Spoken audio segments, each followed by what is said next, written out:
দর্শক কে বলছেন, কোথা থেকে বলছেন, আপনার নাম বয়স বলে প্রশ্ন করুন। ম্যাডাম আমি কুষ্টিয়া থেকে বলছি, আমার নাম ময়ূরী, বয়স 25 বছর। জি 10 বছর বিয়ে হওয়া হচ্ছে, কনসেপ্ট হয় না। 2 মাস হলে ল্যাপারোস্কোপি করেছি, কিন্তু কোনো সাদা স্রাব দেখা যায় না কেন, এটা জানতে চাই। 2 মাস। সবসময় শুকনো থাকে আর স্তন দিয়ে সাদা দুধের মতো বের হয়। ঠিক আছে দর্শক, আপনি আমাদের সঙ্গেই থাকেন, আমরা আপনার প্রশ্ন উত্তর দেওয়ার চেষ্টা করছি। পেশেন্টের বয়স যদি 35-এর নিচে হয় এবং 30-এর নিচে হয়, 3 বছরের বেশি হলে সাধারণত আমরা এটাকে ল্যাপারোস্কোপি করে ফেলি।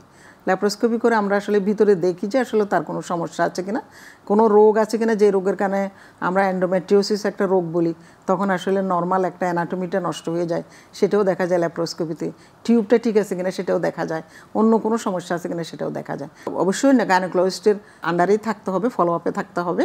আমরা 6 মাস চেষ্টা করতে পারি, 6 মাসের মধ্যে না হলে আমরা যে ওভুলেশন বলি, ডিম্বাশয় থেকে ডিম্বাণু তৈরি হওয়া এবং ডিম্বাশয় থেকে ডিম্বাণু বের হওয়া, এই দুটো কাজকে আমরা ত্বরান্বিত করি বা স্টিমুলেট করি বলি ওষুধ দিয়ে। তারপর আমরা আইইউআই করি। এই দেখুন 6 মাসের মধ্যে বাচ্চা না আসে, তাহলে একটা আইইউআই পদ্ধতিতে তার সন্তান আসার জন্য চেষ্টা করতে হবে।